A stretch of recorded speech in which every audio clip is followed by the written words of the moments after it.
नमस्कार प्रिय मित्रों, स्वागत है आप सभी का अपने चैनल कथा साहित्य दर्पण में। मित्रों, आज हम लोग सुनने जा रहे हैं मुंशी प्रेमचंद्र जी, जो कि उपन्यास सम्राट कहे जाते हैं, कहानी सम्राट कहे जाते हैं। उनकी एक प्रसिद्ध कालजयी कहानी बेटों वाली विधवा। तो कहानी पर पहुंचने से पहले जानेंगे संक्षिप्त सा परिचय मुंशी प्रेमचंद्र जी का। प्रेमचंद्र जी का मूल नाम धनपत राय था। उनका जन्म 31 जुलाई 1880 को वाराणसी जिले के नज़दीक लम्ही नामक गांव में हुआ था। पिता का नाम अजायब राय था और वे डाक खाने में मामूली नौकर थे। और जब मुंशी प्रेमचंद्र जी 8 साल के थे तो उनकी मां का निधन हो गया। पिता ने दूसरा विवाह कर लिया, लेकिन वे मां के प्यार और वात्सल्य से महरूम रहे। प्रेमचंद्र जी का जीवन अभाव में बीता। जब उनकी उम्र महज 15 साल थी तो पिता अजायब राय ने उनकी शादी उम्र में बड़ी लड़की से करा दी। शादी के 1 साल बाद पिता का भी निधन हो गया। अचानक ही उनके सिर पर 5 लोगों की गृहस्थी का बोझ आ गया। प्रेमचंद्र जी को बचपन से पढ़ने का बहुत शौक था। वह वकील बनना चाहते थे, परंतु ऐसा हो न सका।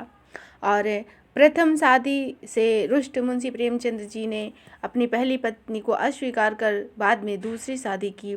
और उनकी दूसरी पत्नी शिवरानी देवी, जो स्वयं भी लेखिका थी, उन्होंने मुंशी प्रेमचंद्र जी की जीवनी लिखी।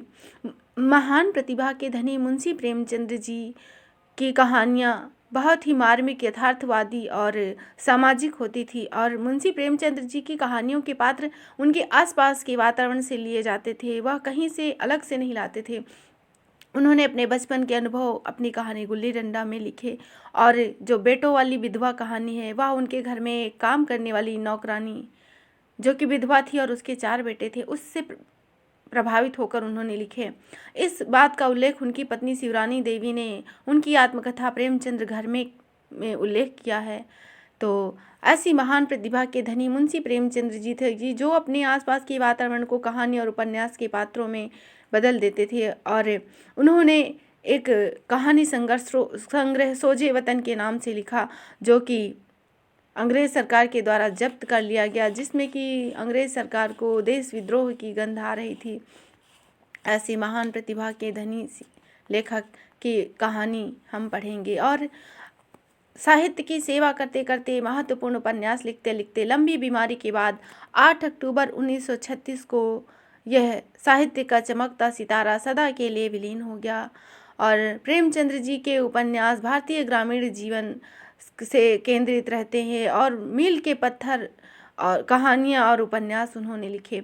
तो ऐसी ही कहानियों में से एक कहानी है बेटों वाली विधवा। तो आइए चलते हैं इनकी कहानी पर।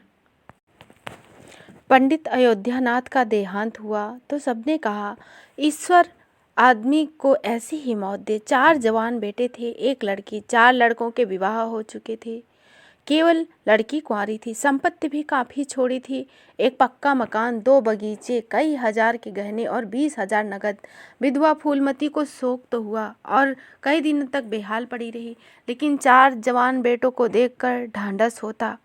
चारों लड़के एक से एक सुशील, चारों बहुएं एक से एक बढ़कर आज्ञाकारिणी। जब वह रात को लेटती तो चारों बारी बारी से उसके पैर दबाती। वह स्नान करके उठती तो उसकी साड़ी छांटती। सारा घर उसके इशारे पर चलता था।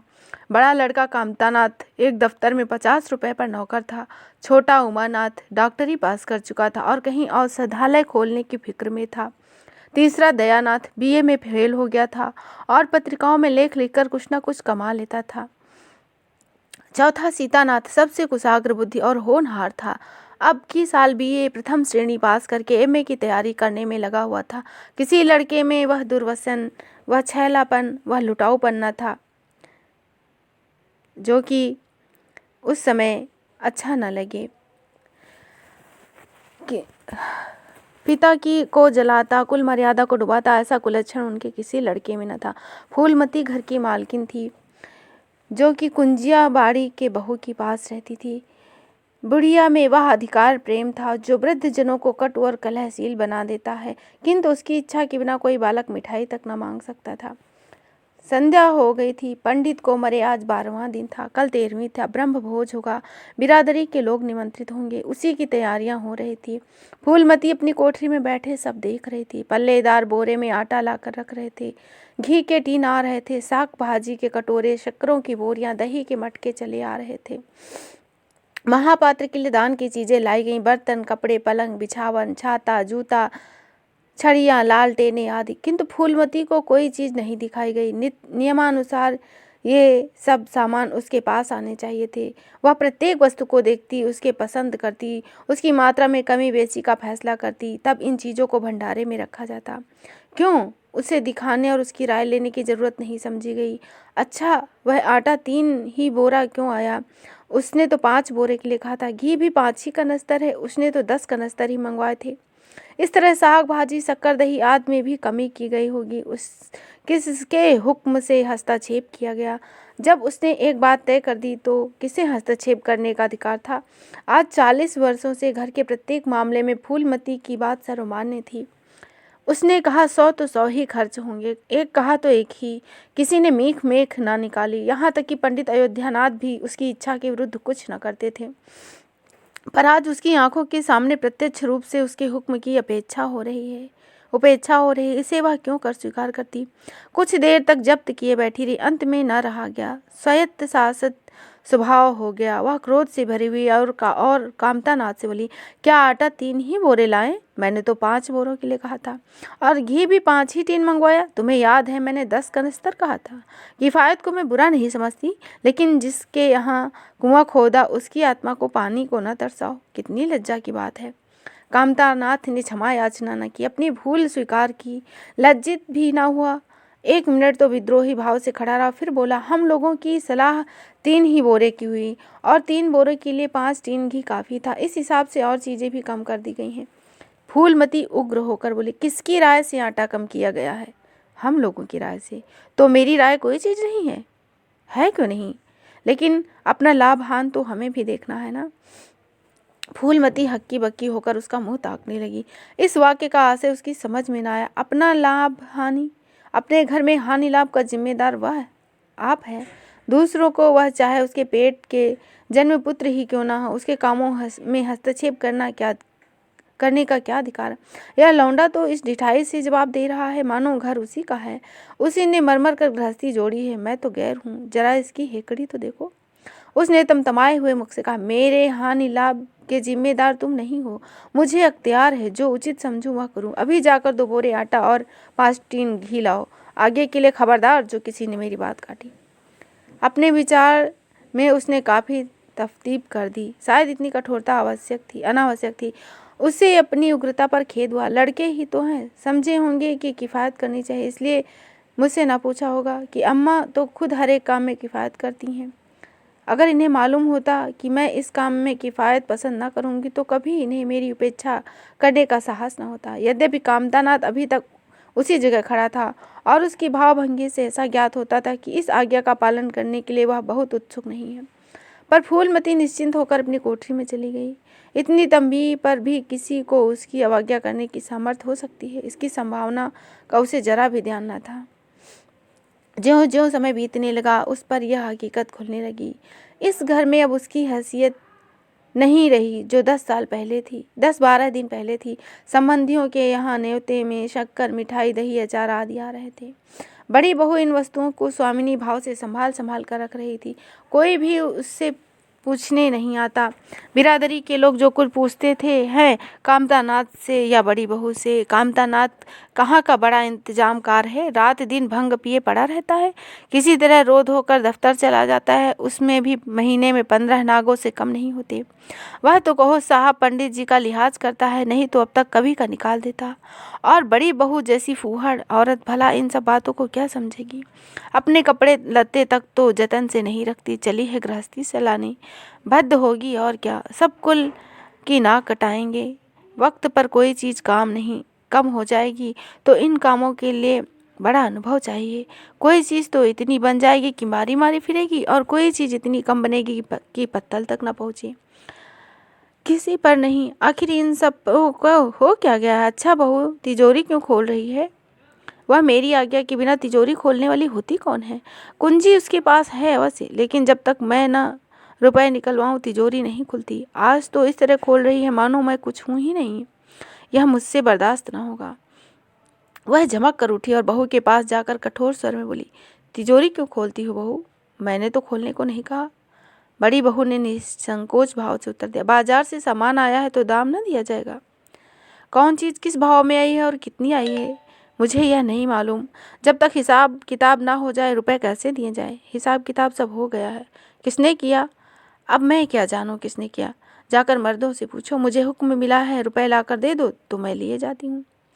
फूलमती खून का घूंट पीकर रह गए। इस वक्त बिगड़ने का अवसर न था। घर में मेहमान स्त्री पुरुष भरे हुए थे। अगर इस वक्त उसने लड़कों को डांटा तो लोग यही कहेंगे, इनके घर में पंडित जी के मरते ही फूट पड़ गई। दिल पर पत्थर रखकर अपनी कोठरी में चले गए। जब मेहमान विदा हो जाएंगे तब एक एक की खबर लूँगी, देखूंगी कौन उसके सामने आता है। किंतु कोठरी में एकांत में भी वह निश्चिंत न बैठी रही। सारी परिस्थिति को गिद्ध दृष्टि से देख रही थी।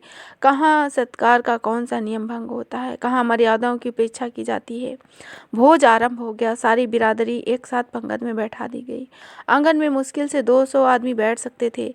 ये 500 आदमी इतनी सी जगह में कैसे बैठ जाएंगे?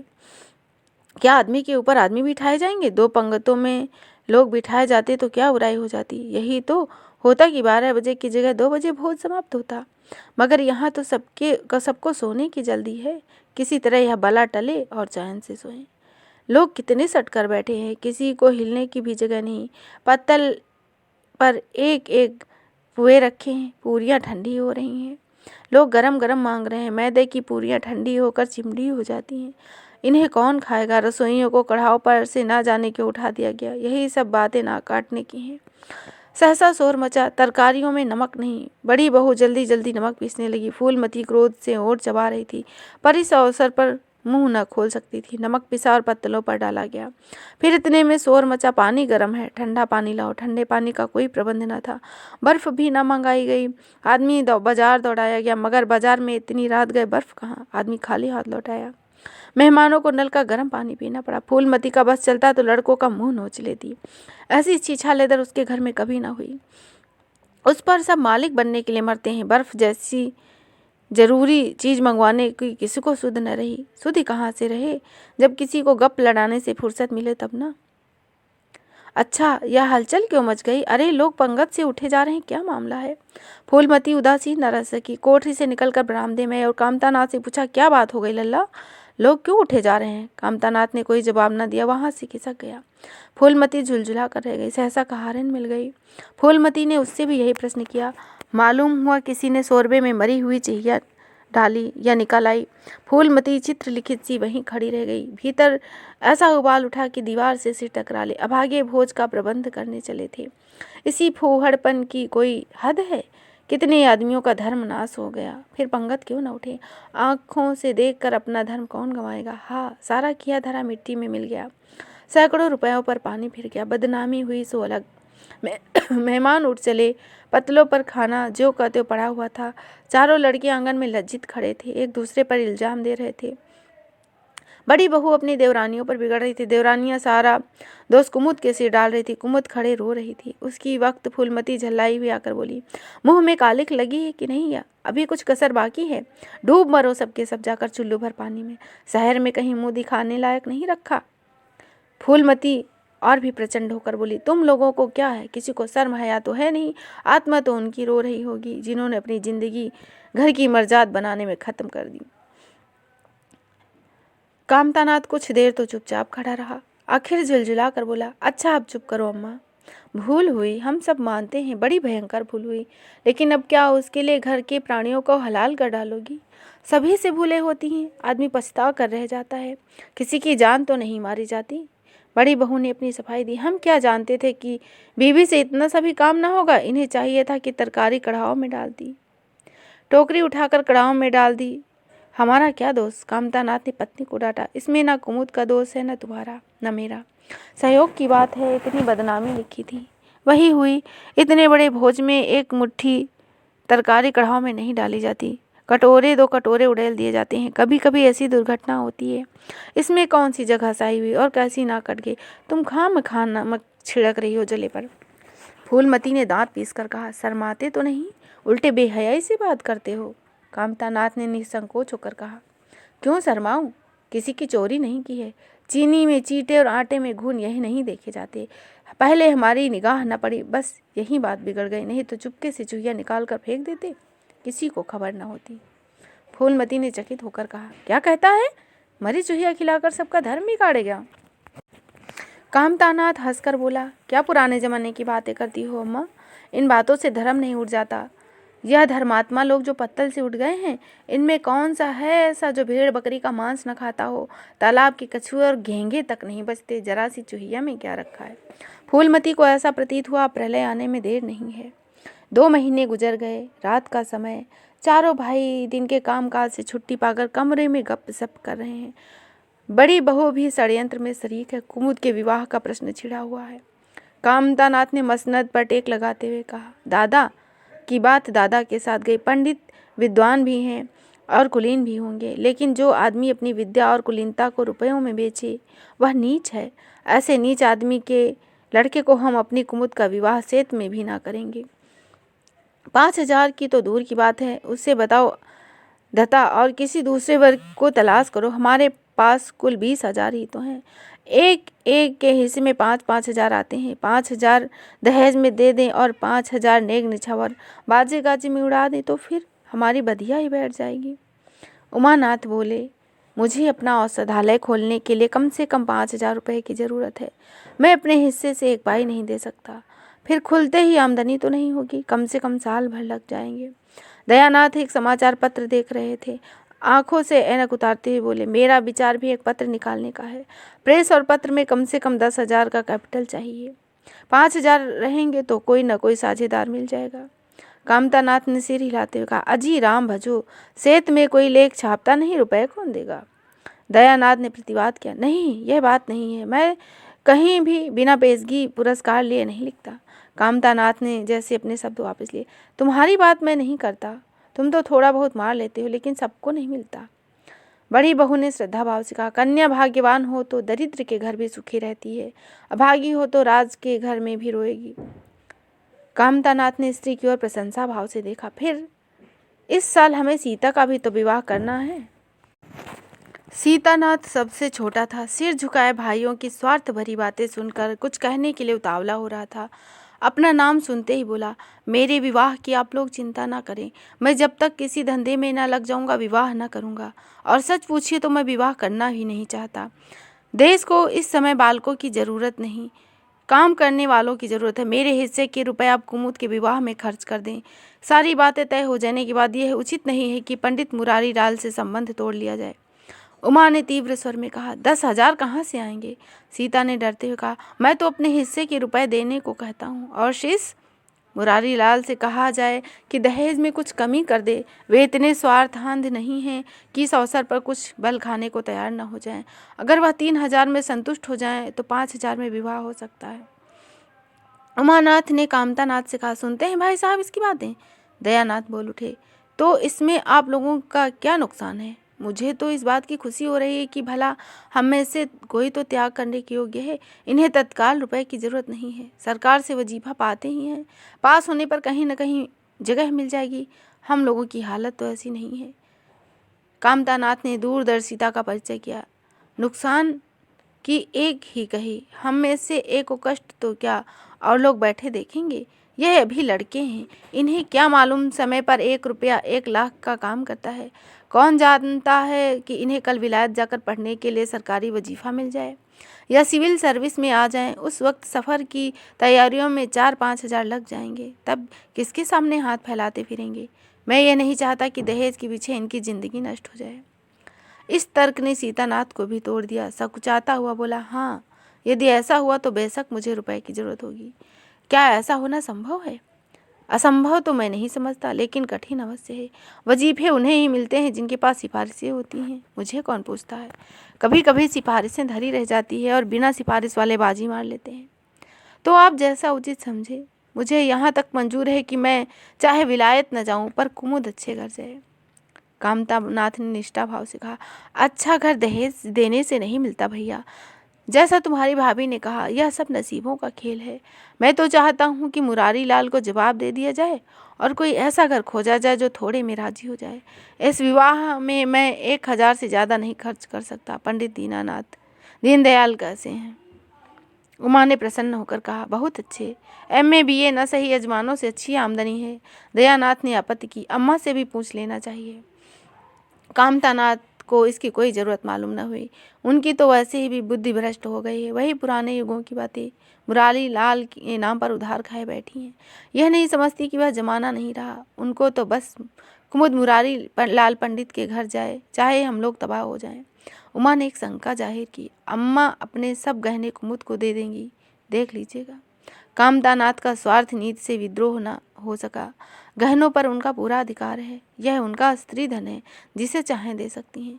उमानाथ ने कहा, स्त्री धन है तो क्या उसे लुटा देंगे? आखिर वह भी तो दादा की ही कमाई है। किसी की कमाई हो, स्त्री धन पर उनका पूरा अधिकार है। यह कानूनी घोरक धंधे हैं। 20,000 में तो 4 हिस्सेदार हों और 10,000 के गहने अम्मा के पास रह जाएं। देख लेना, इन्हीं के बल पर वह कुमुद का विवाह मुरारी पंडित के घर करेंगी। उमानाथ इतनी बड़ी रकम को इतनी आसानी से नहीं छोड़ सकता। वह कपट नीति में कुशल है। कोई कौशल रचकर माता से सारे गहने ले लेगा। उस वक्त तक कुमुद के विवाह की चर्चा करके फूलमती को भड़काना उचित नहीं। कामतानाथ ने सिर हिलाकर कहा, भाई मैं इन चालों को पसंद नहीं करता। उमानाथ ने खिसिया कर कहा, गहने 10,000 से कम के न होंगे। कामतानाथ अविचल स्वर में बोले, कितने ही के हों, मैं अनीति में हाथ नहीं डालना चाहता। तो आप अलग बैठिएगा। हाँ, बीच में भांजी मत मारिएगा। मैं अलग रहूँगा और तुम सीता? अलग रहूँगा। लेकिन जब दयानाथ से यही प्रश्न किया गया तो वह उमानाथ से सहयोग करने को तैयार हो गया। 10,000 में 2,500 तो उसके होंगे ही। इतनी बड़ी रकम के लिए कौन कौशल भी नहीं करने पड़ते। फूलमती रात को भोजन करके लेटी थी। उमा और दया उसके पास जाकर बैठ गए। दोनों ऐसा मुंह बनाए थे कि मानो कोई भारी विपत्ति आ पड़ी है। फूलमती ने सशंक होकर कहा, तुम दोनों घबराए क्यों हो? उमा ने सिर खुजलाते हुए कहा, समाचार पत्रों में लेख लिखने में बड़ा जोखिम है। अम्मा कितना ही बचकर लिखो, लेकिन कहीं ना कहीं पकड़ हो ही जाती है। दयानाथ ने एक लेख लिखा था, उस पर 5,000 की जमानत मांगी गई है। अगर कल तक जमानत न होगी तो गिरफ्तार हो जाएंगे और 10 साल की सजा हो जाएगी। फूलमती ने सिर पीट कर कहा, ऐसी बातें क्यों लिखते हो बेटा? जानते नहीं आजकल हमारे बुरे दिन आ गए हैं। जमानत किसी तरह टल नहीं सकती। दयानाथ ने अपराधी भाव से कहा, मैं तो अम्मा कोई ऐसी बात नहीं लिखता, लेकिन किस्मत का क्या करूं? हाकिम जिला इतना कड़ा है कि जरा सी रियायत नहीं करता। जितनी दौड़ धूप होनी चाहिए थी मैंने कर ली। तो तुमने कामता से रुपए का प्रबंध करने को नहीं कहा? उमा ने मुंह बनाया। उनका स्वभाव तो तुम जानती हो अम्मा, उन्हें रुपए बहुत प्यारे हैं। चाहे काला पानी ही हो जाए इन्हें, वह एक पाई न देंगे। दयानाथ ने समर्थन किया, मैं तो उनसे इसका जिक्र भी नहीं करूँगा। फूलमती ने चारपाई से उठते कहा, चलो मैं कहती हूँ, देखते हूँ कैसे नहीं देगा। रुपए तो इसी दिन के लिए होते हैं ना, गाड़ के रखने के लिए थोड़ी ना। उमानाथ ने माता को रोक कर कहा, नहीं अम्मा, उनसे कुछ न कहो। रुपए तो ना देंगे, उल्टे और हाय हाय मचाएंगे। उनको अपनी नौकरी की खैरियत मनानी है। इन्हें घर में भी ना रहने देंगे, अफसरों से जाकर खबर दे देंगे। फूलमती ने लाचार होकर कहा, तो फिर जमानत का क्या प्रबंध करोगे? मेरे पास तो कुछ है नहीं। हाँ, मेरे गहने हैं, इन्हें ले जाओ कहीं, गिरो रख कर जमानत ले लो। आज से कान पकड़ो, किसी पत्र में एक भी शब्द ना लिखोगे। दयानाथ कान पर हाथ रखकर बोला, यह तो नहीं हो सकता अम्मा कि तुम्हारे जेवर लेकर मैं अपनी जान बचाऊं। 10-5 साल की कैद होगी सो झेल लूँगा। फूलमती छाती पीटते हुए बोली, कैसी बातें करते हो बेटा? मेरे जीते जी तुम्हें कौन गिरफ्तार कर सकता है? उसका मुँह ना झुलसा दूँ? गहने इसी दिन के लिए तो होते हैं कि और किसी दिन के लिए? तो अब तुम्हें ना दूंगी तो क्या गहने लेकर आग में झोंकूंगी? उसने पिटारी लाकर उनके सामने रख दी। उमानाथ ने जैसे फरियादी की आंखों से देखा और बोला, आपकी क्या राय है भाई साहब? इसी मारे मैं कहता था अम्मा को नहीं बताओ। उमानाथ ने जैसे सिफारिश करते हुए कहा, यह कैसे हो सकता है कि इतनी बड़ी वारदात हो जाए और अम्मा को खबर तक ना हो? मुझसे यह नहीं हो सकता। सुनकर बातें पेट में डाल लूँ, मगर अब क्या करना चाहिए यह मैं खुद नहीं निर्णय कर सकता। यह तो अच्छा नहीं लगता कि तुम जेल जाओ, और यह भी अच्छा नहीं लगता कि अम्मा के गहने गिरो रखे जाएं। फूलमती ने व्यथित कंठ से कहा, क्या तुम समझते हो मुझे गहने तुमसे ज़्यादा प्यारे हैं? मैं तो प्राण तक तुम लोगों के ऊपर निछावर कर दूं। गहनों की क्या बिसात है? दया ने दृढ़ता से कहा, अम्मा तुम्हारे गहने तो ना लूँगा, चाहे मुझे कुछ भी हो, जेल ही हो जाए। फूलमती ने भी दृढ़ता से कहा, अगर यूँ न लोगे तो मैं खुद जाकर इन्हें गिरोह रख दूंगी और हाकिम जिला के पास जाकर जमानत कराऊंगी। अगर इच्छा हो तो यह परीक्षा भी ले लो, भगवान जाने, लेकिन जब तक मैं जीती हूँ तुम्हारी ओर कोई तिरछी आंख उठाकर नहीं देख सकता। उमानाथ ने तो मानो माता पर एहसान कर कहा, अब तुम्हारे लिए कोई रास्ता नहीं है दयानाथ, क्या हरज है, ले लो, मगर याद रखो जो ही हाथ में रुपया गहने छुड़ाने पड़ेंगे। सच कहते हैं मातृत्व दीर्घ तपस्या है। दोनों ने जैसे धर्म संकट में पड़कर गहनों की पिटारी संभाली और चलते बने। माता वात्सल्य भरी आंखों से उनकी ओर देख रही थी। उसकी संपूर्ण आत्मा का आशीर्वाद जैसे उन्हें अपनी गोद में समेट लेने के लिए व्याकुल हो रहा था। आज कई महीनों के बाद उसका भग्न मात्र हृदय अपने सर्वस्व को अर्पण कर आनंद में मग्न हो रहा था। उसका स्वामिनी कल्पना इसी त्याग के लिए, इसी आत्मसमर्पण के लिए जैसे कोई मार्ग ढूंढ रहा हो। 3 महीने गुजर गए। माँ के गहनों पर हाथ साफ करके चारों भाई उसकी दिलजोई करने लगे। अपनी स्त्रियों को भी समझाते कि उसका दिल न दुखाए। अगर थोड़े से शिष्टाचार से उसकी आत्मा को शांति मिलती है तो इसमें क्या हानि है। चारों करते अपने मन की, पर माता से सलाह ले लेते या ऐसा जताते कि वह सरला उनकी बातों में आ जाती, हर एक काम में सहमत हो जाती। बाग को बेचना उसे बहुत बुरा लगा, लेकिन चारों ने ऐसी माया रची कि वह बेचने पर राजी हो गई। किंतु कुमुद की विवाह के विषय में मत ऐक्य न हो सका। माँ पंडित मुरारी लाल पर जमी हुई थी, लड़के दीनदयाल पर अड़े हुए थे। एक दिन आपस में कलह हो गई। फूलमती ने कहा, माँ बाप की कमाई में बेटी का भी हिस्सा है। तुम्हें 16,000 का एक बाग मिला है, 25,000 का मकान, 20,000 नगद में, क्या 5,000 भी कुमुद के हिस्से में नहीं आते। कामता ने नम्रता से कहा, अम्मा, कुमुद आपकी लड़की है तो हमारी बहन है। आप 2-4 साल में प्रस्थान कर जाएंगी, पर हमारा उस पर बहुत दिनों तक संबंध है। हम यथाशक्ति कोई ऐसी बात ना करेंगे जिससे उसका मंगल हो, लेकिन हिस्से की बात कहती हो तो कुमुद का हिस्सा कुछ नहीं। दादा जीवित थे तब और बात थी, वह उनके विवाह में जितना चाहे खर्च करते, कोई उनका हाथ न पकड़ सकता था। लेकिन अब हमें एक जैसे पैसे से किफ़ायत करनी पड़ेगी। जो काम 1000 में हो जाए उसके लिए 5,000 खर्च करना कहाँ की बुद्धिमानी है। उमानाथ से सुधारा, 5,000 क्यों, 10,000 कहिए। कामता ने भवें सिकोड़कर कहा, नहीं, मैं 5,000 ही कहूँगा। एक विवाह में 5,000 खर्च करने की हमारी हैसियत नहीं। फूलमती ने जिद पकड़कर कहा, विवाह तो मुरारी लाल के पुत्र से ही होगा। 5,000 खर्च हो चाहे 10,000, मेरे पति की कमाई है, मैं मर मर कर जोड़ी हूँ, अपनी इच्छा से खर्च करूँगी। तुम ही मेरी कोख से नहीं आए हो, कुमुद भी उसी कोख से आई है। मेरी आंखों में तुम सब बराबर हो। कामता को अब कड़वे सत्य की शरण लेने के सिवा और कोई मार्ग न रहा। बोला, अम्मा, तुम बरबस बात बढ़ाती हो। जिन रुपयों को तुम अपना समझती हो वह तुम्हारे नहीं है। तुम हमारी अनुमति के बिना उनमें से कुछ नहीं खर्च कर सकती। फूलमती को जैसे सर्प ने डस लिया। क्या कहा, फिर तो कहना। अपने ही रुपयों को मैं नहीं खर्च कर सकती। वह तुम्हारे नहीं रहे, हमारे हो गए। तुम्हारे होंगे, लेकिन मेरे मरने के पीछे नहीं, दादा के मरते ही हमारे हो गए। उमानाथ ने बेहयाई से कहा, अम्मा, कानून कायदा तो जानती नहीं, नाहक उछलती हैं। फूलमती क्रोध विवल हो रो पड़ी। भाड़ में जाए तुम्हारा कानून, ऐसे कानून को मैं नहीं मानती। तुम्हारे दादा कोई धन्ना सेठ नहीं थे। मैंने ही पेट और तन काट कर यह गृहस्थी जोड़ी है, नहीं तो आज बैठने की छाँव न मिलती। मेरे जीते जी तुम मेरे रुपए नहीं छू सकते। मैं तीनों भाइयों के विवाह में 10-10 हजार खर्च करे हैं, वही कुमुद के विवाह में भी खर्च करूंगी। कामतानाथ भी गर्म पड़ा। आप कुछ भी खर्च करने का अधिकार नहीं रखती हैं। उमानाथ ने बड़े भाई को डांटा। आप खामाखा अम्मा के मुँह लगते हैं। भाई साहब, मुरारी लाल को पत्र लिख दीजिए, तुम्हारे यहाँ कुमुद का विवाह नहीं होगा, बस छुट्टी हुई। कायदा कानून नहीं जानती, व्यर्थ की बहस करती हैं। फूलमती ने संयमित स्वर में कहा, अच्छा, क्या कानून है, जरा मैं भी तो सुनूं। उमा ने निरीह भाव से कहा, कानून यही है कि बाप के मरने के बाद जायदाद बेटों की हो जाती है। माँ का हक केवल रोटी कपड़े का है। फूलमती ने तड़प कर पूछा, यह कानून किसने बनाया है।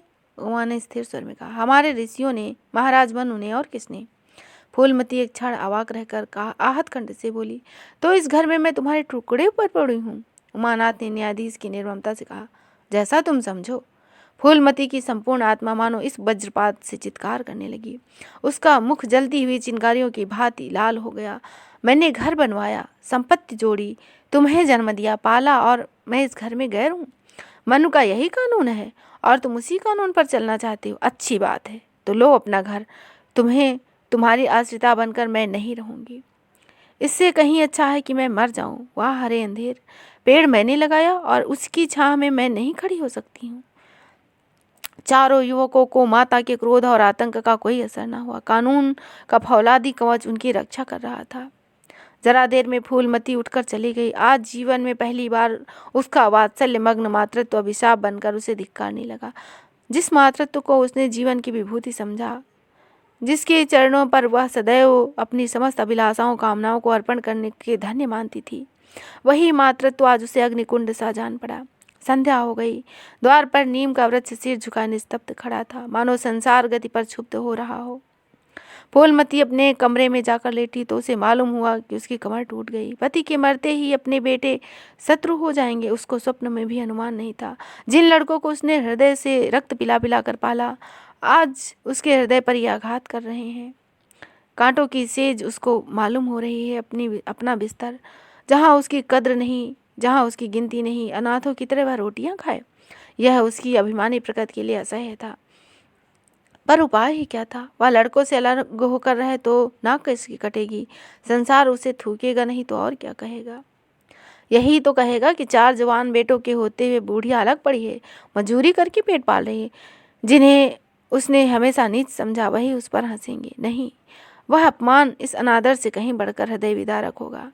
अपना और घर का पर्दा ढकने में ही कुशल है। अब उसे अपने को नई परिस्थितियों के अनुकूल बनाना पड़ेगा। समय बदल गया। अब तक वह स्वामिनी बनकर रही, अब लौंडी बनकर रहेगी। ईश्वर की यही इच्छा है तो यही सही। बड़ी देर तक मुँह ढांपे अपनी दशा पर रोती रही। सारी रात इसी आत्मवेदना में कट गई। शरद का प्रभाव डरता डरता उषा की गोद में निकल आया, जैसे कोई कैदी छिपकर जेल से भाग आया हो।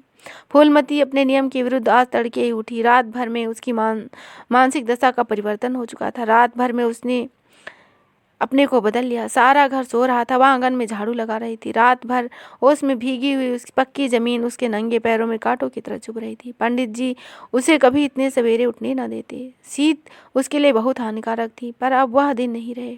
प्रकृति को भी समय के साथ बदल देने का प्रयत्न होना चाहिए। झाड़ू से फुर्सत पाकर उसने आग जलाई और दाल चावल की कंकड़ियाँ बीनने लगी। कुछ देर में लड़के जगे, बहुएं उठी। सभी ने बुढ़िया को सर्दी में सिकुड़ते हुए काम करते देखा। किसी ने यह न कहा कि अम्मा क्यों हलकान होती हो।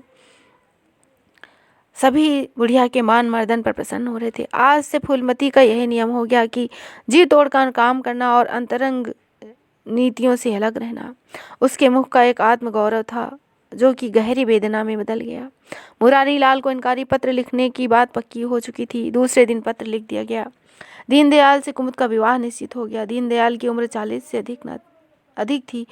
मर्यादा में भी कुछ हेठे थे, पर रोटी दाल से खुश थे। बिना किसी ठहराव के विवाह पर राजी हो गए। तिथि नियत हुई, बारात आई, विवाह हुआ और कुमुद विदा कर दी गई। फूलमती के दिल पर क्या गुजर रही थी इसको कौन जान सकता। चारों भाई बहुत प्रसन्न थे, मानो उनके हृदय का कांटा निकल गया। ऊंचे कुल की कन्या मुंह कैसे खोलती। भाग्य में सुख भोगना होगा तो भोगेगी, दुख भोगना होगा तो भी भोगेगी।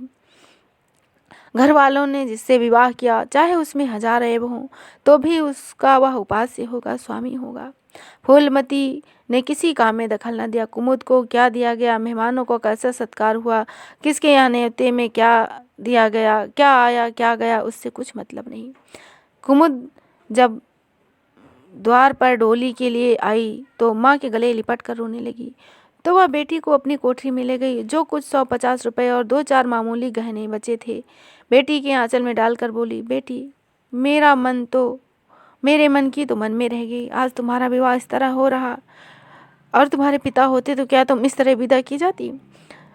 आज तक फूलमती ने अपने गहनों की बात किसी से ना कही। लड़कों ने उसके साथ जो कपट किया, चाहे अब तक ना समझती हो, लेकिन इतना जानती थी कि गहने न मिलेंगे। मनोमालिन्य बढ़ाने के सिवा कुछ न हाथ लगेगा।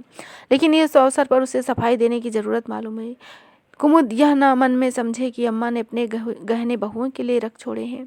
इसे वह किसी तरह न सह सकती थी, इसलिए अपनी कोठरी में ले गई। लेकिन कुमुद को तो जैसे पहले से ही टोह मिल चुकी थी। उसने गहने और रुपए आंचल से निकाल के माता के चरणों पर रख दिया और बोली, अम्मा मुझे आपके आशीर्वाद की ज़रूरत है। इन चीज़ों को तुम्हें ज़्यादा ज़रूरत है। फूलमती कुछ कहना चाहती थी कि उमानाथ ने आकर कहा, क्या करती हो कुमुद, चलो जल्दी, साइड टली जा रही है, वहाँ लोग हाय हाय कर रहे हैं। फिर 2-4 महीने में जो आएगी तो जो कुछ लेना देना हो ले लेना। फूलमती के घावों पर जैसे नमक पड़ गया। बोली, मेरे पास अब क्या बचा है भैया जो इसे दूंगी। जाओ बेटी, भगवान तुम्हारा सुहाग अमर करे। कुमुद विदा हो गई, फूलमती पछाड़ खाकर गिर पड़ी और जीवन की लालसा नष्ट हो गई। 1 साल बीत गया। फूलमती का कमरा घर के सब कमरों में बड़ा था और हवादार भी था। कई महीने से बड़ी बहू के लिए उसने खाली कर दिया और खुद छोटी सी कोठरी में रहने लगी, जैसे कोई भिखारिन हो। बेटे और बहुओं से अब उसे जरा सा भी स्नेह नहीं। वह घर में लौड़ी थी। घर के किसी प्राणी, किसी वस्तु, किसी प्रसंग से उसको कोई मतलब नहीं था। वह केवल जीती थी क्योंकि मौत नहीं आती थी।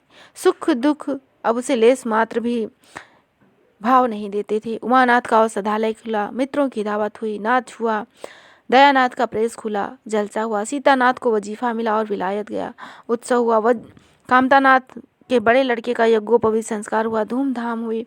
लेकिन फूलमती के मुख पर आनंद तक न छाया। कामतानाथ टाइफाइड से महीने भर बीमार रहा और मरकर उठा। दयानाथ ने अब की अपने पत्र का प्रचार बढ़ाने का वास्तव में एक आपत्तिजनक लेख लिखा और 6 महीने की सजा पाई। उमानाथ ने एक फौजदारी के मामले में रिश्वत लेकर गलत रिपोर्ट लिखी और उसकी सनद छीन ली गई। फूलमती के चेहरे पर रंज तक न आया। उसके जीवन में अब कोई ना आशा, ना कोई दिलचस्पी, ना कोई चिंता, बस पशुओं की तरह काम करना और खाना। जानवर मारने से काम करता है, खाना खाता है। फूलमती बेकहे काम करती है पर खाती विष के कौर की तरह। महीनों सिर में तेल न पड़ता, महीनों कपड़े न धुलते, कुछ नहीं परवाह। वह चेतना शून्य हो गई थी। सावन की झड़ी लगी, मलेरिया फैल रहा था। आकाश में मटियाले बादल थे, जमीन मटियाला पानी, आर्द्र वायु, शीत ज्वर और श्वास का वितरण करती हवा। घर की मेहरी बीमार पड़ गई। फूलमती ने घर के सारे बर्तन मांजे, पानी में भीग भीग कर सारा काम किया, फिर आग जलाई और चूल्हे पर पतीलियां चढ़ा दी। लड़कों को समय पर भोजन मिलना चाहिए। सहसा उसे याद आया, कामतानाथ नल का पानी नहीं पीते। उसी वर्षा में गंगा जल लेने चली गई। कामतानाथ ने पलंग पर लेटे लेटे कहा, रहने दो अम्मा, मैं पानी भर लाऊंगा। आज मेहरी भी खूब बैठी रही। फूलमती ने मटियाले आकाश की ओर देखकर कहा, तुम भीग जाओगे बेटा, सर्दी हो जाएगी। कामतानाथ बोले, भीग तो तुम भी रही हो, कहीं बीमार न हो जाओ। फूलमती निर्मम भाव से बोली, मैं बीमार न पड़ूंगी, मुझे भगवान ने अमर कर दिया है।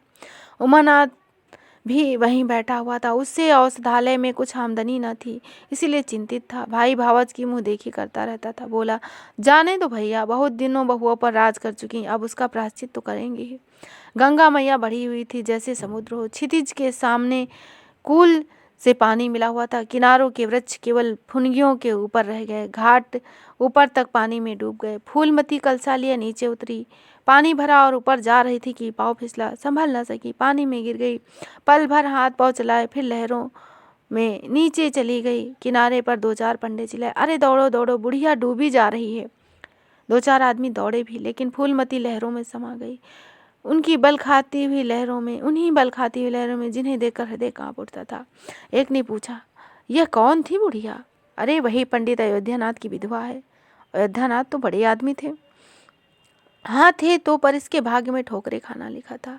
उनके तो कई लड़के बड़े बड़े हैं और सब कमाते हैं। हाँ, सब कमाते हैं, मगर भाग्य से कोई वस्तु नहीं है।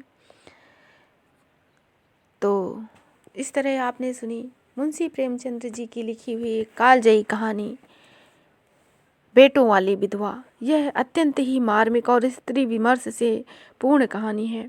आशा है आपको यह कहानी अवश्य ही पसंद आई होगी। तो फिर मिलेंगे इसी तरह एक नए तथ्य के साथ। तब तक के लिए धन्यवाद। और मित्रों, हमारे चैनल में UGC नेट तथा असिस्टेंट प्रोफेसर के पाठ्यक्रम में लगी हुई समस्त कहानियों का वाचन किया गया है, तो आप उन्हें भी सुनें और लाभ प्राप्त करें। और हमारा एक चैनल है साहित्य साधना के नाम से, जिसमें प्रश्नों का रिवीजन वर्क कराया जाता है और परीक्षा की तैयारी करी जाती है। तो यदि आप चाहें तो वहाँ भी अपने ज्ञान का परीक्षण कर सकते हैं। तो फिर मिलेंगे इसी तरह एक नए तथ्य के साथ। तब तक के लिए धन्यवाद। जय हिंद, जय हिंदी।